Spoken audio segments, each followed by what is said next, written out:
Hey, welcome in to another Whoosh Wednesday where I go over my recent trip to PAX East 2024. And I know this is about 2 weeks since the event, so maybe you've seen a review, or you had the chance to attend, or have your own thoughts on PAX in general. But I wanted to take this time to kind of go over my experience. This was my fourth PAX. I've been to every PAX East since 2020. Yep, that's right. I went to the PAX in 2020 right before the entire world shut down, which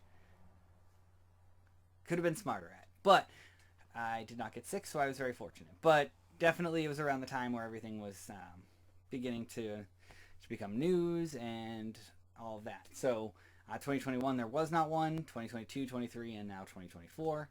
Been to all of them. So 20, 22, 23, and 24. I've been to all those PAXs. And I've seen the convention even change since my first trip there. There's a lot more indie publishers there now than even 2020. A lot of them started to back out in 2020. A lot of it had to do with the oncoming pandemic. But for now, you still see a lot of the smaller indie publishers. What I really like about PAX is you see a lot of tabletop publishers. There are games there like Dice Thrones, which is really, really cool. They have their own IP, but they've also struck up a partnership with Marvel to use some of their IP. They've done Black Widow, Black Panther, Miles, Loki, I believe Thor, Scarlet Witch is in there. Like, there's a lot of those Marvel characters, and they recently did a Kickstarter because they're doing an X-Men thing. An X-Men version of all those characters, and you can either play them in the story mode, which is what the X-Men are going to be in, or you can use them as like a tabletop thing. And the best way I can describe Dice Thrones is Battle Yahtzee. So you roll like Yahtzee, you try to get a straight, a flush, pairs, so on and so forth, three of a kind. And they allow you to do different abilities and different damages to your opponents based on what you roll. It's really cool. I really enjoy it. And I checked it out for the first time. I did Dice Thrones at PAX 2022. And then I was able to get my Comic Council co-host Van to try it out last year at PAX 2023. In general, it's an absolutely fun game.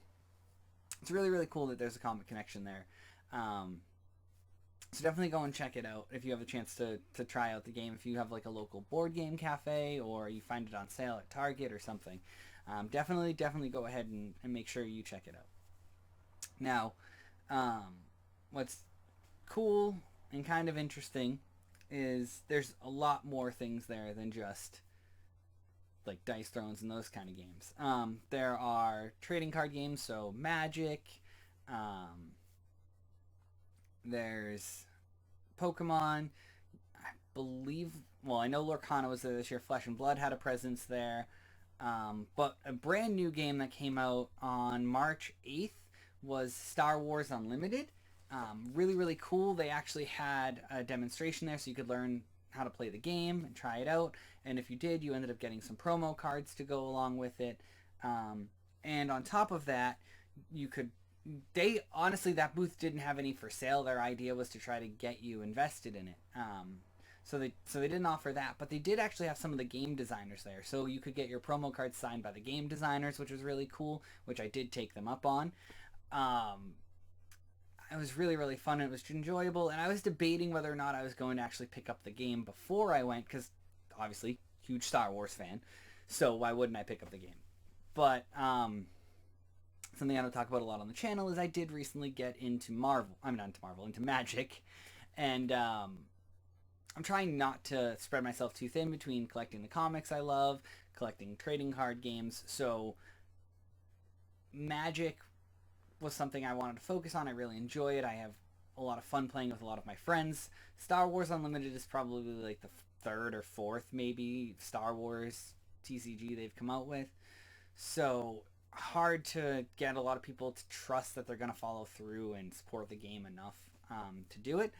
However, after having had the chance to test it out and play it, and I actually played it twice, once against one of the people to learn how to play the game, And then I had the chance to play it with some of my friends who came to PAX a little bit later in the day than I did, and they wanted to try out the game, so I had the opportunity to play against somebody I knew as well. And it's a lot of fun. So with that, what I ended up buying was the Star Wars Unlimited Spark of the Rebellion 2-player starter set, which is really cool because it comes with 2 complete decks, and as you can tell from the cover, one is Darth Vader and one is Luke Skywalker. So really, really, really cool, cool, fun game, especially if you like Star Wars. It's really fun. It flows very easily. It doesn't have the complications of Magic where you have to remember your mana colors and match things up that way and so on. It's similar to the mechanics in Disney Lorcana for how you get kind of your resources slash like energy slash things that allow you to play cards.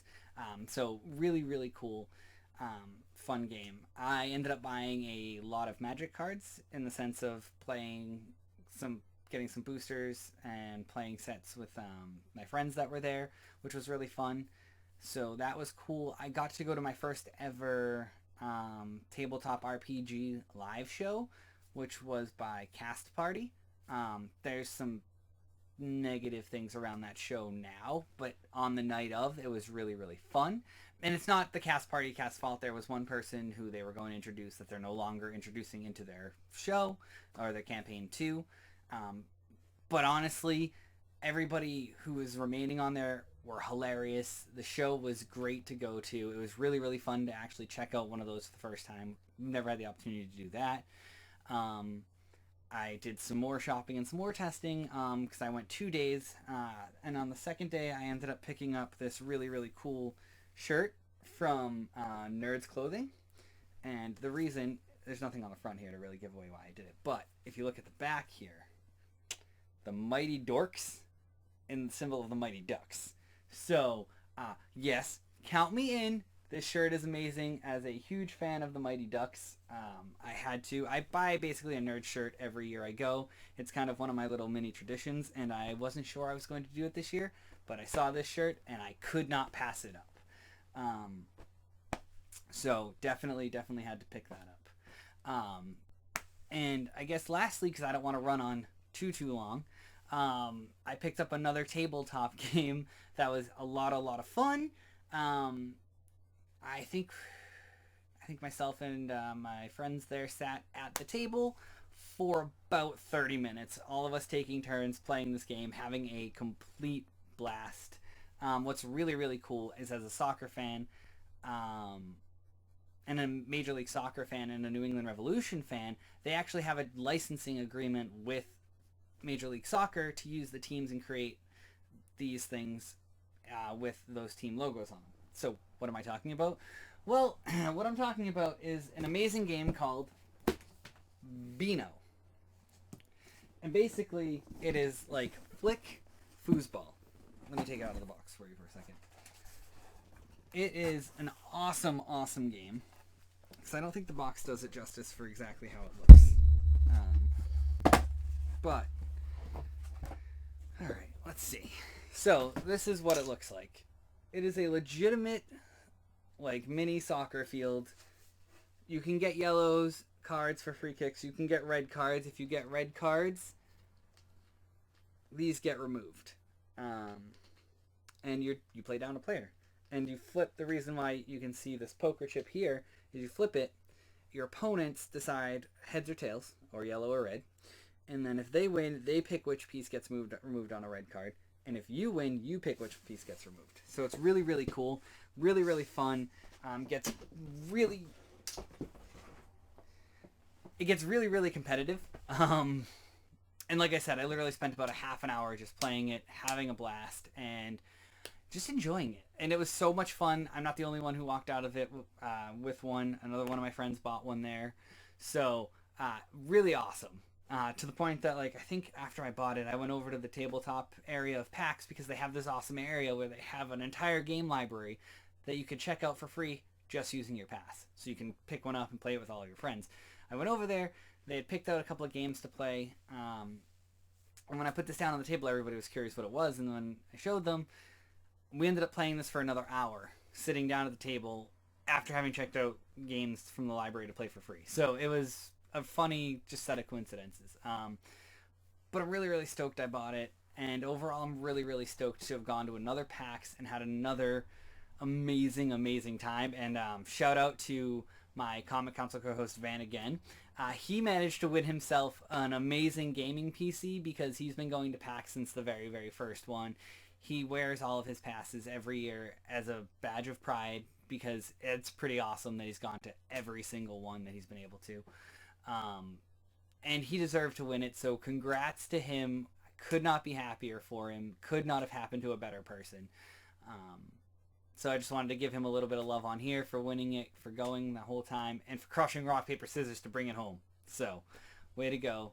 But definitely, if you have a chance, check out some of the other PAXs. There's PAX Unplugged, PAX West, and I think that's it for now. They used to have more, but I think they've contracted a little bit on the shows. So make sure if you have a chance to go to a gaming convention, you do, because they're a lot of fun with a lot of opportunities to do a lot of things. And if you happen to come to PAX East and you run into me there, make sure to say hi. But that's it for this Wednesday here at Whoosh. We'll catch you next time.